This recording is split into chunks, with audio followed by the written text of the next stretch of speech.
On Tech News Today, Apple and Google go to extremes to attract game developers. A major Japanese company rolls out a WebRTC client. Facebook plans to announce a mobile ad network. Square is burning through cash and needs to be acquired fast. And Microsoft finalizes its acquisition of Nokia's mobile handset division on Friday. All that and more coming up next. This is Twit. Bandwidth for Tech News Today is provided by CashFly at CACHEFLY.com.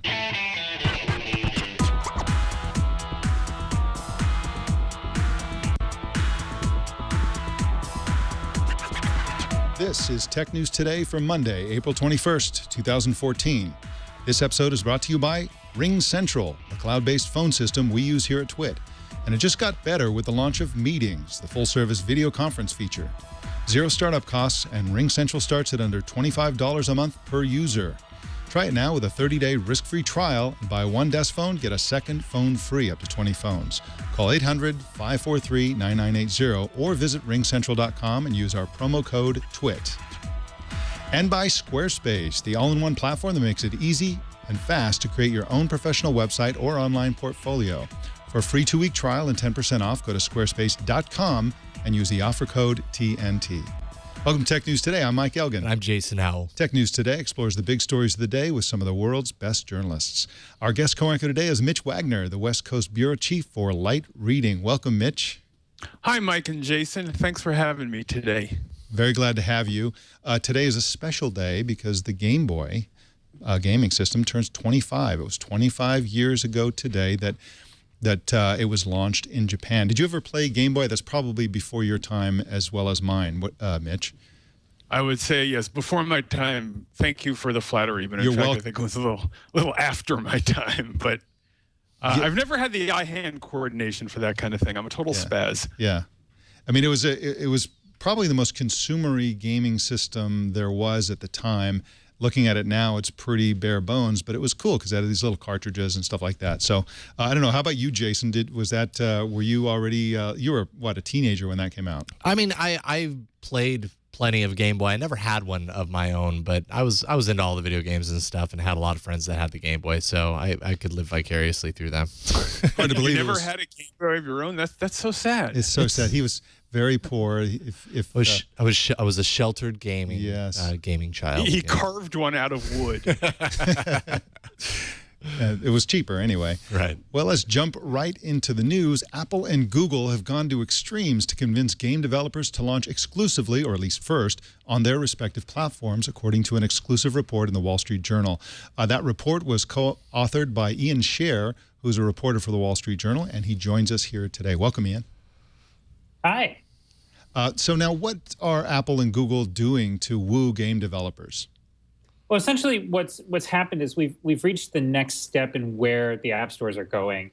What they're trying to do is they're basically saying, look, we need to get the best content on our platforms, and we need to be different from everyone else. So what they're doing is that they're saying to these app developers, typically the top tier ones, hey, if you guys will launch on our platform first and have an exclusivity period of, say, 2 or 3 months, then we will give you some extra marketing help. And usually that means that they have a banner at the top of the App Store's homepage, stuff like that. And the kind of agreements have started to show up. We have 2 examples in the story of Plants vs. Zombies 2, which was a very highly sought-after sequel by Electronic Arts. Those of you who played Plants vs. Zombies, it was very, very popular for a number of years.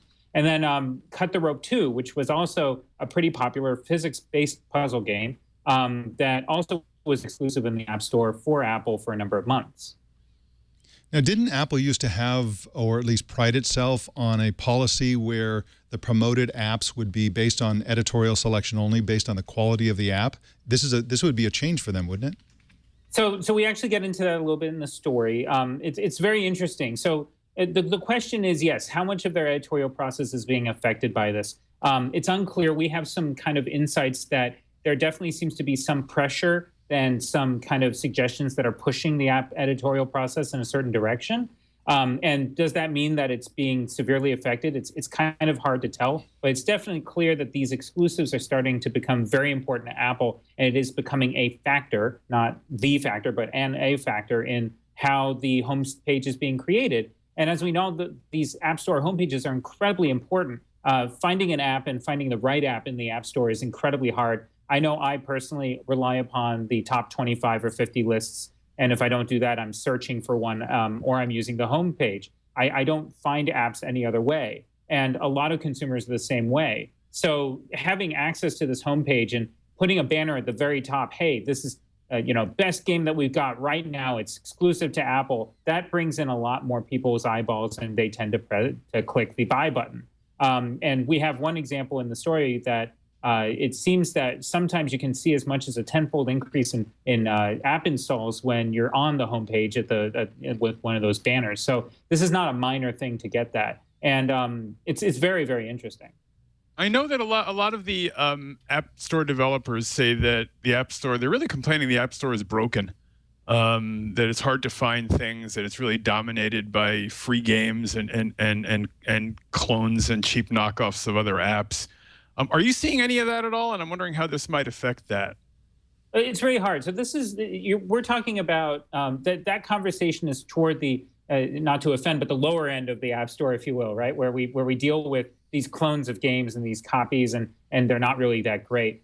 Part of the point of this process is to go for the high-end people, to really go for these games that are highly sought after, that have their own marketing outside of Apple's App Store, which when you're a company that's marketing in like a bus stop, then you're a whole different type of company than someone who's just copying a bunch of apps. So this is where their focus is. Certainly the copying and all that type of stuff, that's a problem too. And that's certainly something that the companies are either addressing or need to address. But that's separate from what we're trying to focus on in this story, at least.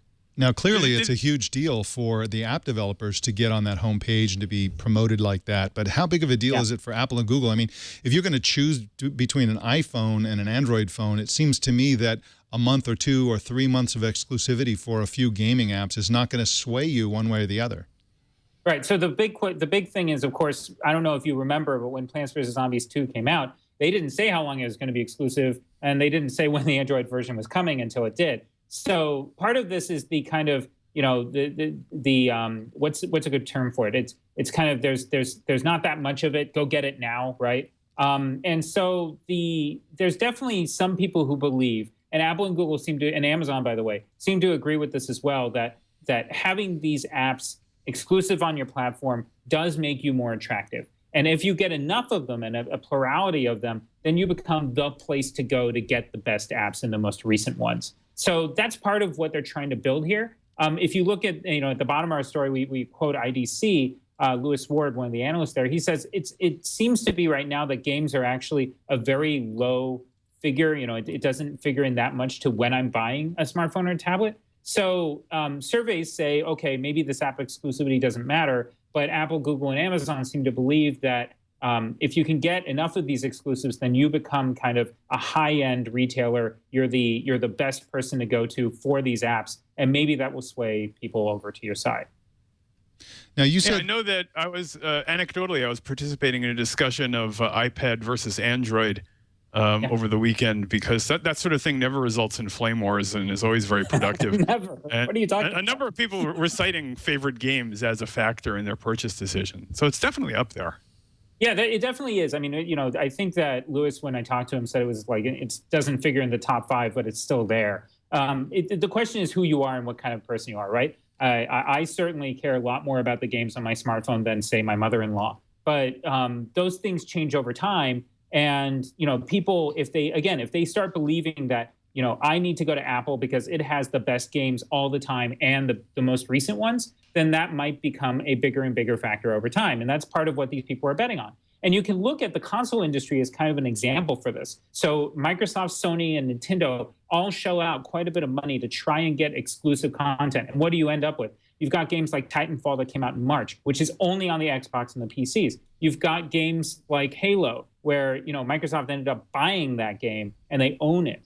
And you've got all these different types of examples. Sony, they have on Assassin's Creed, every time you buy Assassin's Creed, there's a sticker on it that says there's an hour more of exclusive content just for PS3 owners. So these things matter to some people. And again, I mean, this is about the next stage in the evolution of the App Store. The first part was getting them up and getting people to come to them. Now you've got, getting the tools and everything ready so that you can make apps easily. Apple was winning for the longest time because it was easier to write for their platform than it was for Google. Now that's not so much the case. Now they're pretty much even. So this is what Apple needs to do to get that much more attention. And of course, Google and Amazon need to respond. Now, you reported that Apple doesn't offer money for game exclusive. Do we know if Google or Amazon does? Right. So at the moment, what it looks like is that none of them are offering money, or at least there haven't been any checks handed over. We don't know entirely all the offers that have been made. The problem is that a lot of these conversations are happening in conversation. We say in the story that one of the processes of the App Store these days is that I walk over to Apple or Google or Amazon, I show them my most recent version of the app, or I'm giving them a presentation, and then they say, oh, this is really good. How about an exclusivity deal? And so in those conversations, obviously a lot of things can be said, and it's unclear who's gotten what offers and whatnot. But from what we can tell, there are no checks that have been signed. Let's put it that way. I see. Now, would you imagine, or have you seen any indication that these policies of heavily promoting for exclusivity will carry over into the set-top box business? I mean, we know that the Amazon box is going to have games, Google will have games, and probably Apple's box will have games at some point. Is this going to spill over? Well, it's very clear that they're setting up for this kind of battle, right? I mean, again, if you look to the console industry as an analog here, it's obvious, right? The more and more your competition becomes more even to you, the more you have to pull these different levers, if you will, to really make the difference. And certainly, if we're looking at it, the console industry, they're fighting for exclusives all the time. They're signing checks over in the console industry. So it seems that it's a matter of time before that happens here too. Although it's, of course, completely unclear whether that will be the case. But right now, they're using these marketing muscle as the way to do it. Maybe at one point, that won't be enough anymore. Well, Ian, I want to thank you for coming on Tech News Today and telling us about your story. My pleasure. Thanks for having me. You can find Ian Scher at the Wall Street Journal's website at WSJ.com and on Twitter at Ian Scher. That's Scher with 2 R's. Well, in a sec, we're going to tell you what's happening in Japan with a really interesting communications technology. But first, I want to tell you about another communications technology called Ring Central, who is one of our sponsors today. When we built the studio here at TWiT, we wanted to do everything in the cloud, and having old school hardware, big iron hardware for the phone system just didn't make any sense at all.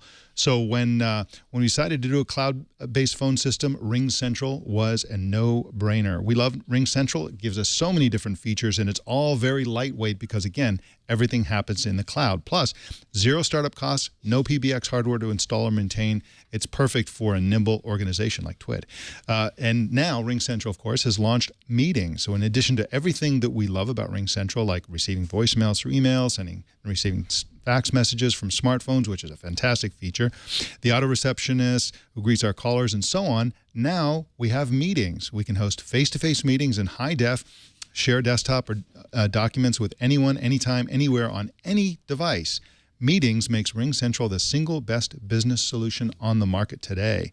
And Ring Central offers all-inclusive pricing under $25 a month per user, and you can start right now with a 30-day risk-free trial. And they have a special offer for Tech News Today listeners. When you buy one desk phone, you get a second phone free, up to 20 phones. So call this number designated for TWiT listeners, 800-543-9980. That's 800-543-9980. Or you can go to ringcentral.com and use the promo code TWiT. Well, the Japanese enterprise company NTT Communications is rolling out WebRTC for an in-app chat room. WebRTC is a communication standard that supports browser-to-browser applications for voice calling, video chat, and peer-to-peer file sharing. Now, this is a really interesting technology, Mitch, because again, it's peer-to-peer and does not require plugins. It's a browser-based technology that requires no plugins. So it's very simple to get started with it. And once you're started, there's no central control for it. So it's, it's peer-to-peer in the same way that, torrent files are peer-to-peer. So it's kind of a vaguely subversive thing, especially given that it's all about communications. This is, of course, a Japanese company rolling out a Japanese-centric app. So, of course, it has little cat icons, and it's very cute and sweet and fun. But this is serious technology that probably has a pretty amazing future. What is your view on this? Yeah, I think it's interesting in a couple of ways. It would appear to have the potential to allow businesses, first of all, to set up more lightweight and simultaneously more rich connection with customers. I mean, we've all had the experience of going onto a website and you see a little bubble pop up that says chat now with a customer service representative, and this way you could do it over a IM video or voice chat, which is a little bit more of a rich experience. I also wonder, and I don't know the answer to this question, to what extent this has the potential to be more secure and less subject to being eavesdropped on, which is something that's on all of our minds these days in the post-Snowden era. Right now, it's just this one Japanese company that's doing it. A lot of the other service providers have been tepid on jumping in, but I think if NTT succeeds with it, we can expect to see others jump in. Yeah, and it's really interesting. This started with Google.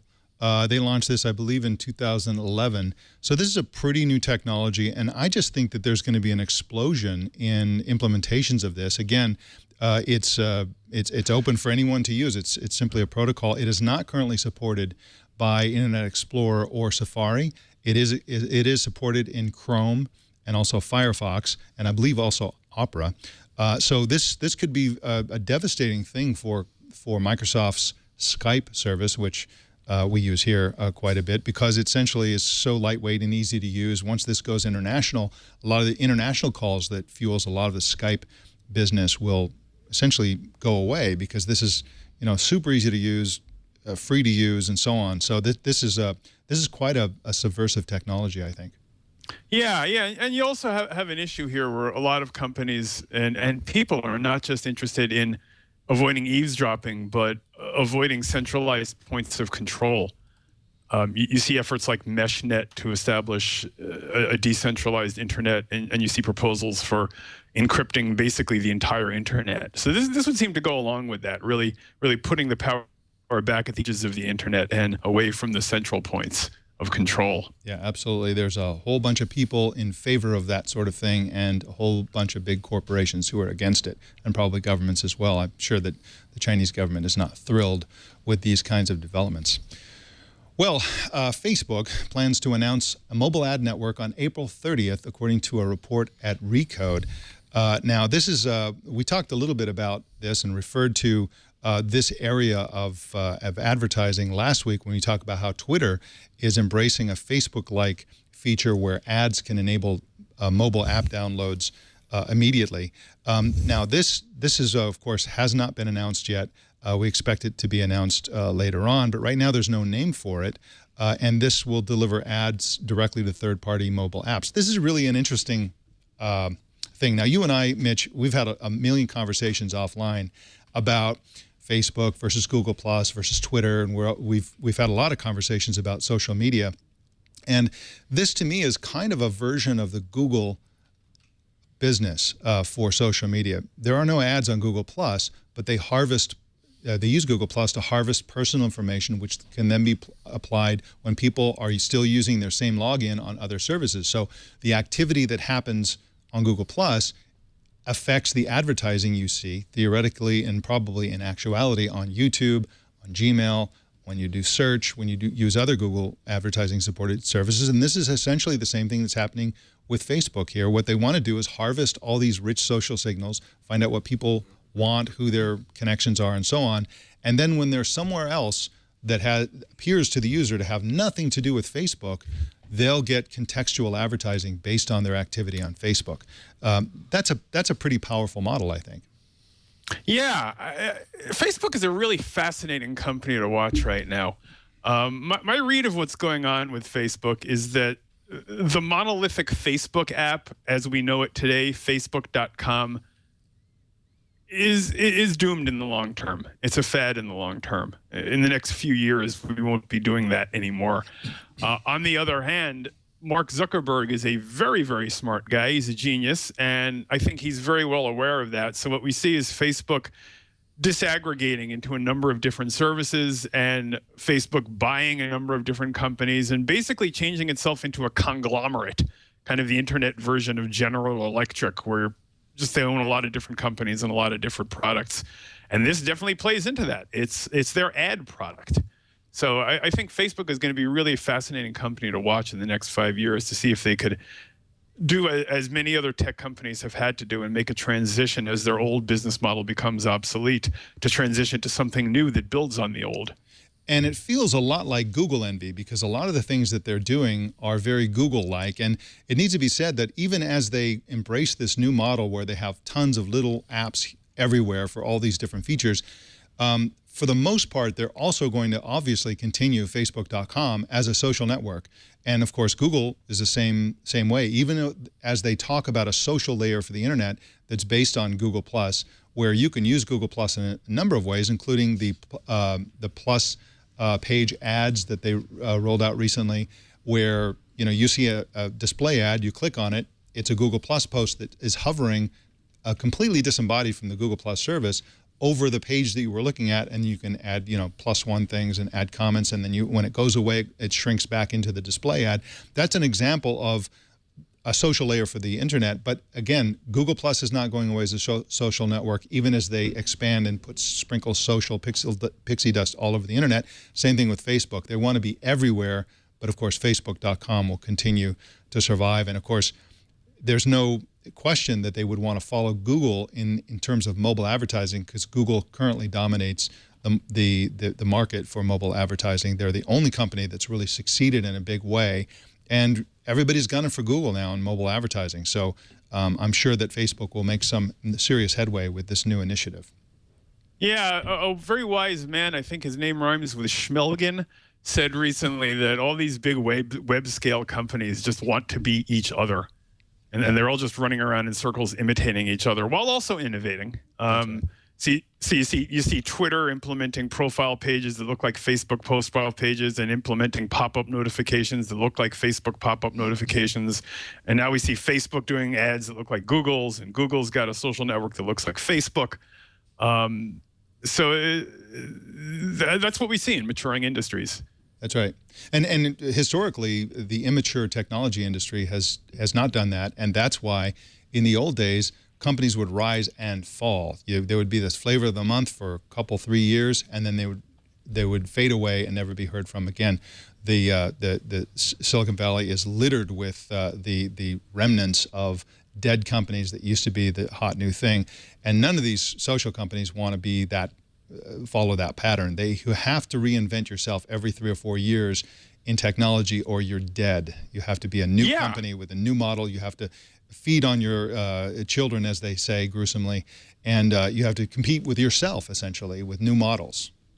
Historically, Microsoft used to be really good at that, arguably the best. They went from a development tools company to an operating system company to a GUI company, and then famously, for those of us who were around, they said the internet is terrible. In '95, they said the internet is terrible, the internet is a fad, the internet is stupid. No, the internet is the future, and they took over the internet. And then they lost the ability to do that in 2000. And that's one of the things that makes Facebook so fascinating to watch now, because we're coming up right now on the first time Facebook has had to make that leap. Yeah. And a company that does it once can likely do it again a couple of more times. That's right. But many companies fail to do it once. That's right. That's exactly right. So it looks like these companies are learning the lessons of history, and we'll see where that takes them.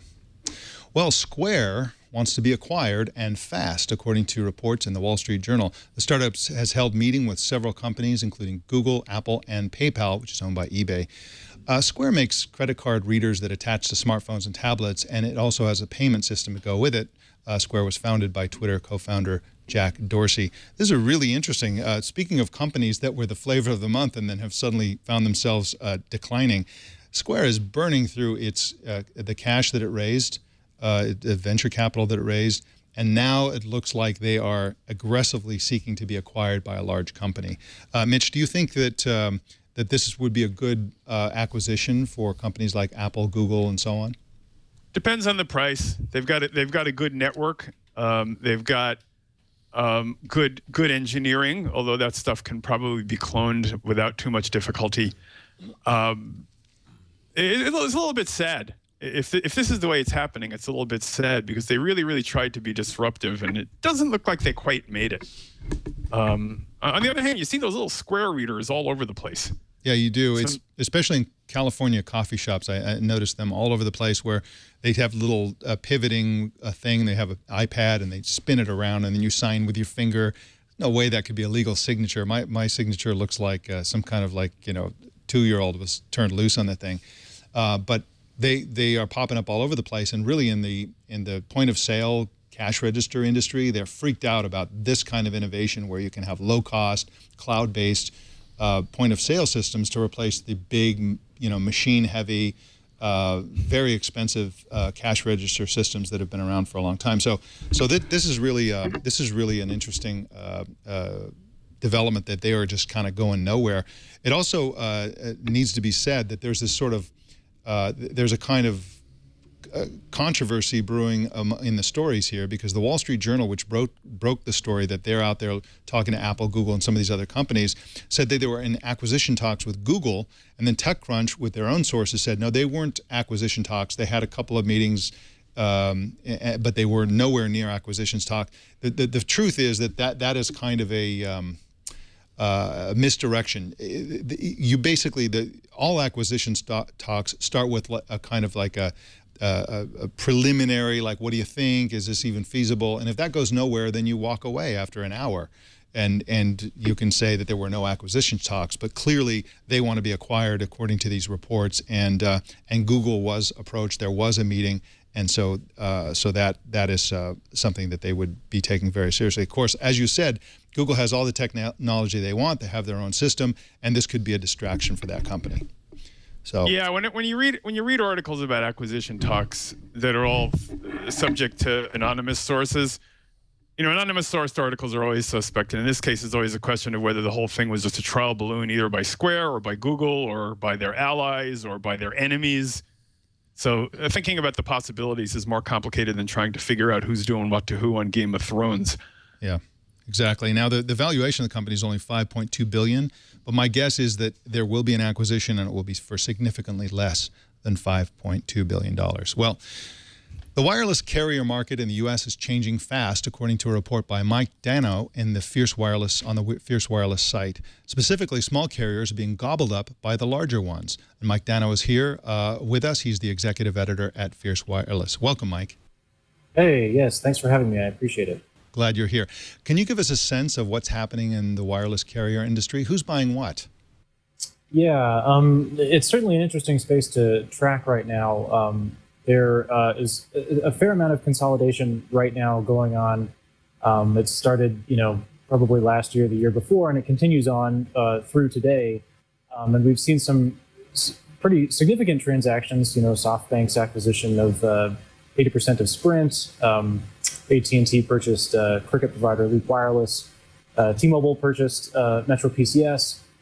And so those are some of the bigger acquisitions that have happened recently. But what we're also seeing is a lot of the smaller Tier 2 and Tier 3 wireless carriers that are getting acquired by the larger carriers. And so you can kind of see that market consolidation trickling down into the smaller carriers that used to be sort of insulated from that, and now they're certainly fair game nowadays as the big wireless carriers look to sort of bolster their networks and increase their spectrum positions.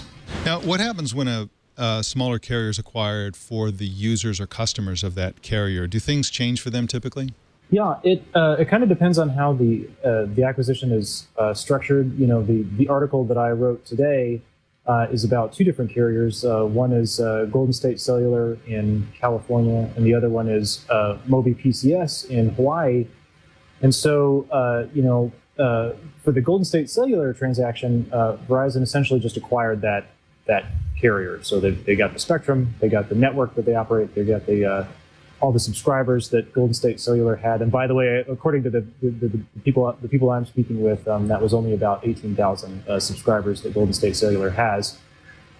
So in that scenario, it was a kind of a full acquisition of everything that Golden State Cellular operated. But in the other one that happened today, this is by Verizon. The other one that happened today, Verizon acquired the spectrum of Mobi PCS in Hawaii, and in that transaction, it was just the spectrum that Verizon acquired, and Mobi PCS is leasing back the spectrum from Verizon so that they're able to continue operations until they can figure out what they're going to do.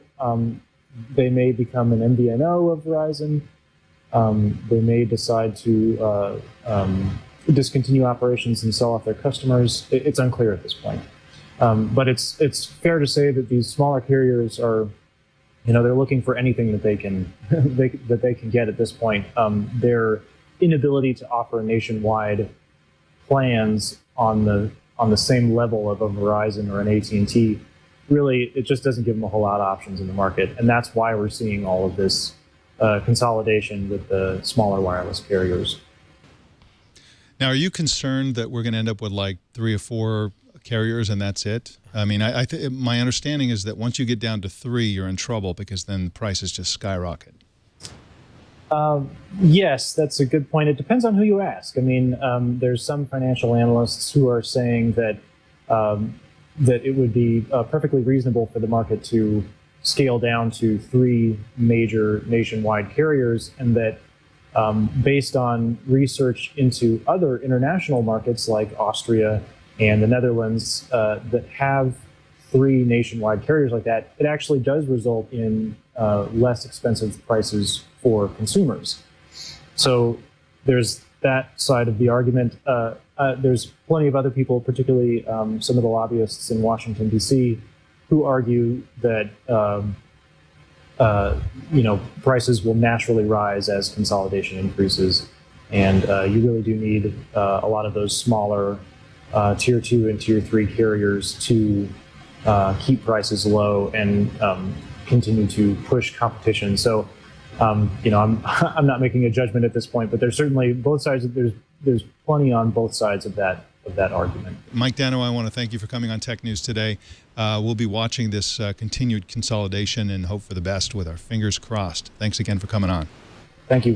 All right, you can find Mike Dano at fiercewireless.com and also on Twitter at Mike D. Dano.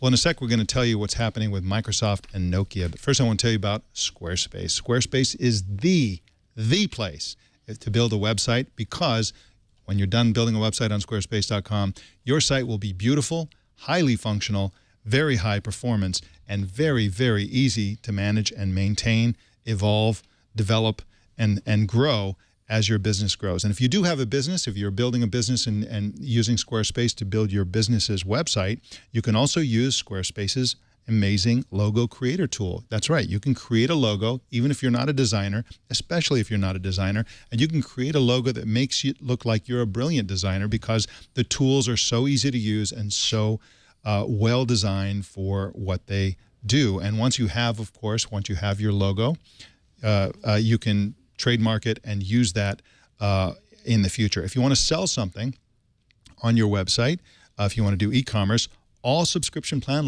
levels now on Squarespace support e-commerce.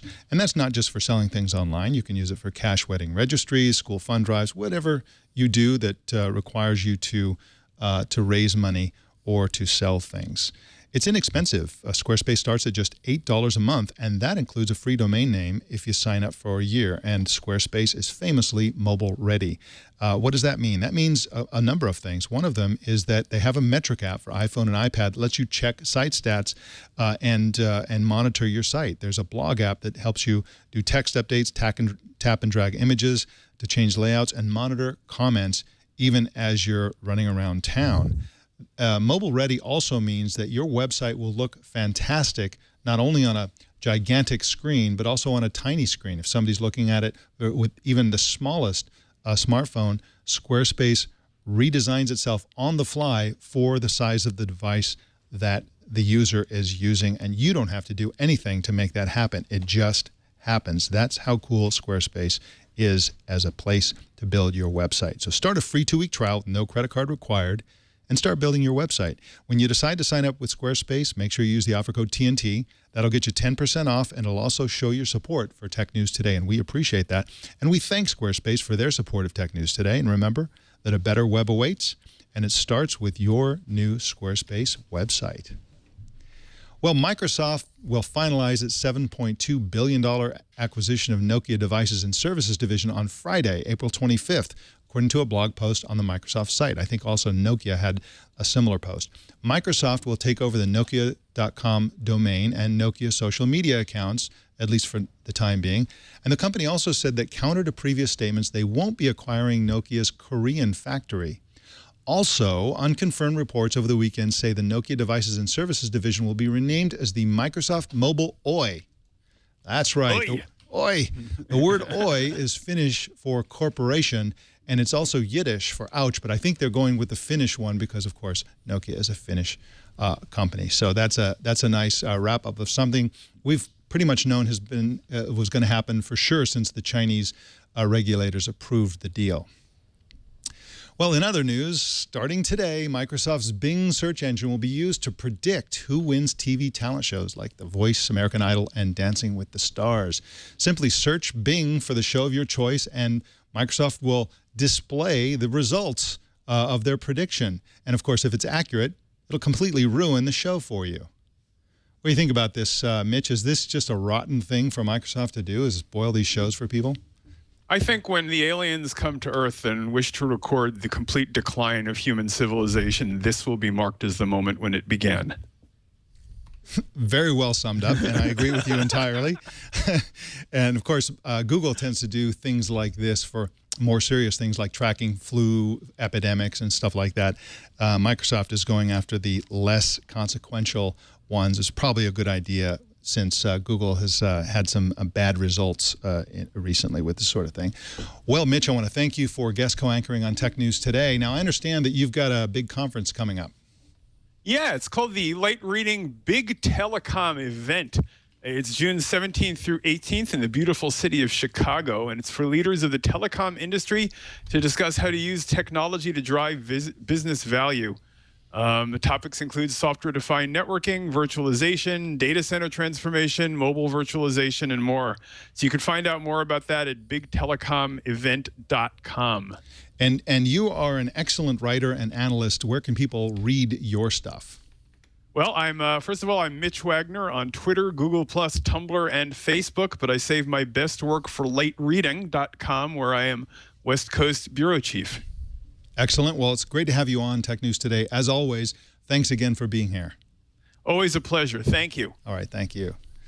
Well, there are lots of ways to subscribe to Tech News Today. You can subscribe at twit.tv/TNT. You can subscribe on YouTube at youtube.com/TechNewsToday. You can also follow Twit's breaking news feed on Twitter. That's Twit News. We want to hear from you, so send us an email at tnt@twit.tv or leave us a voicemail by calling 260-TNT-SHOW. Also, don't miss our evening newscast, Tech News Tonight, at 4 p.m. Pacific tonight and every weeknight. My name is Mike Elgin. Thanks for tuning in. We'll see you tomorrow.